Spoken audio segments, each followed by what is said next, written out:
Hi ಎಲ್ರಿಗೂ ಆಶಾರ್ವಿಕ್ vlog ಇನ್ ಕನ್ನಡ ಚಾನಲ್ಗೆ ಪ್ರೀತಿಯ ಸ್ವಾಗತ. ಇವತ್ತು ಒಂದು ಸೋರೆಕಾಯಿ ರೆಸಿಪಿಯನ್ನು ಮಾಡಿ ತಂದಿದ್ದೇನೆ. ತುಂಬ ಟೇಸ್ಟ್ ಚೆನ್ನಾಗಿತ್ತು.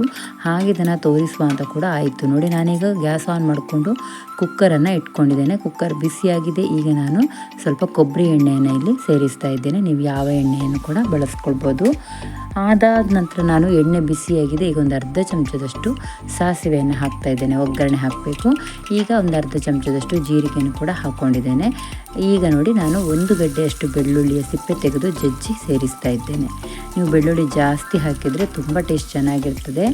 ಅದಾದ ನಂತರ ಒಂದು 2 ಕಡ್ಡಿಯಷ್ಟು ಕರಿಬೇವು ಸೊಪ್ಪನ್ನು ಸೇರಿಸ್ಕೊಂಡಿದ್ದೇನೆ.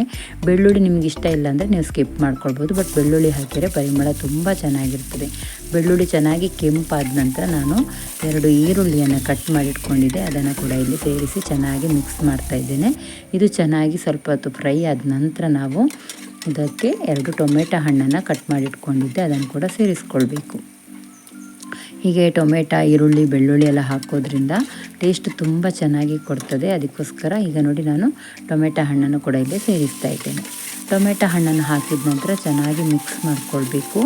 ಇವಾಗ ನಾವು ಸೋರೆಕಾಯಿಯನ್ನು ಸೇರಿಸ್ಕೊಳ್ಬೇಕು. ನಾನಿಲ್ಲಿ ಸೋರೆಕಾಯಿ ಎಳೆದಾಗಿತ್ತು, ಹಾಗೆ ಅದರ ಸಿಪ್ಪೆ ಮತ್ತು ತಿರುಳನ್ನೆಲ್ಲ ಸೇರಿಸಿ ಕಟ್ ಮಾಡ್ಕೊಂಡಿದ್ದೇನೆ.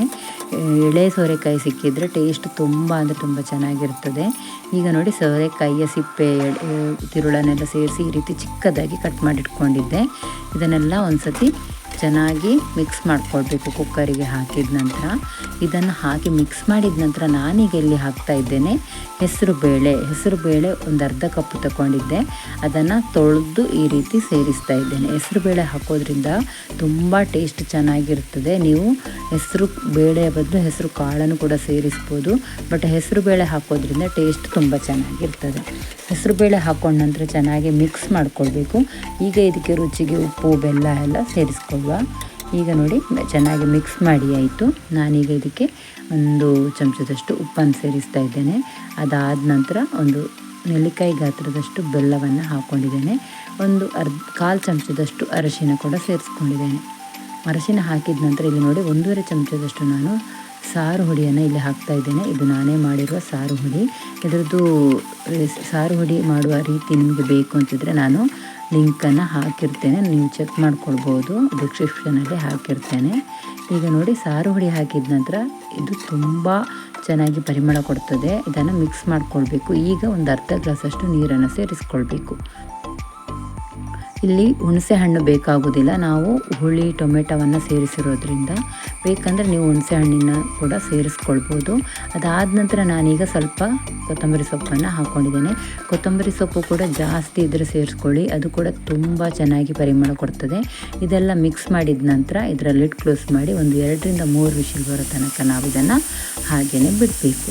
ಹಾಗೆ ನನ್ನ ವಿಡಿಯೋ ಇಷ್ಟ ಆಗಿದ್ದರೆ ಪ್ಲೀಸ್ ಲೈಕ್ ಮಾಡಿ, ನಿಮ್ಮ ಫ್ರೆಂಡ್ಸ್ ಫ್ಯಾಮಿಲಿಯವರಿಗೆ ಶೇರ್ ಕೂಡ ಮಾಡಿ. ಸಬ್ಸ್ಕ್ರೈಬರ್ ಆಗದೆ ನೋಡ್ತಾ ಇದ್ದರೆ ಪ್ಲೀಸ್ ಸಬ್ಸ್ಕ್ರೈಬರ್ ಮಾಡ್ಕೊಳ್ಳಿ. ಪಕ್ಕದಲ್ಲಿರೋ ಬೆಲ್ ಐಕಾನ್ ಕ್ಲಿಕ್ ಮಾಡಿದರೆ ನಾನು ಹಾಕೋ ರೆಸಿಪಿ ವ್ಲಾಗ್ ಎಲ್ಲ ನಿಮಗೆ ನೋಟಿಫಿಕೇಷನಲ್ಲಿ ಬರ್ತದೆ. ಹಾಗೆ ಲೈಕ್ ಮಾಡಿ, ಶೇರ್ ಮಾಡಿ, ಕಮೆಂಟ್ ಕೂಡ ಮಾಡಿ. ನೋಡಿ, ಇವಾಗ ವಿಸಿಲ್ ಬಂದು ತಣ್ಣಗೆ ಕೂಡ ಆಗಿದೆ. ನಾನು ಕುಕ್ಕರ್ ಮುಚ್ಚಳ ತೆಗಿತಾ ಇದ್ದೇನೆ.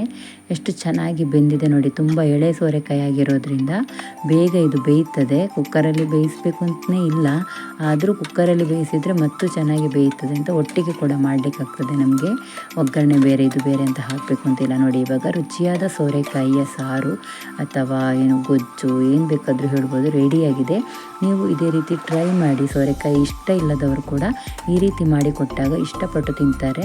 ನೀವು ಖಾರಕ್ಕೆ ಹಸಿಮೆಣಸನ್ನು ಕೂಡ ಬಳಸ್ಕೊಳ್ಬೋದು. ಒಗ್ಗರಣೆಗೆ ಹಸಿಮೆಣಸು ಹಾಕಿದರೆ ಪರಿಮಳ ಚೆನ್ನಾಗಿರ್ತದೆ. ಇದೇ ರೀತಿ ನೀವು ಸಹ ಟ್ರೈ ಮಾಡಿ. Thank you for watching.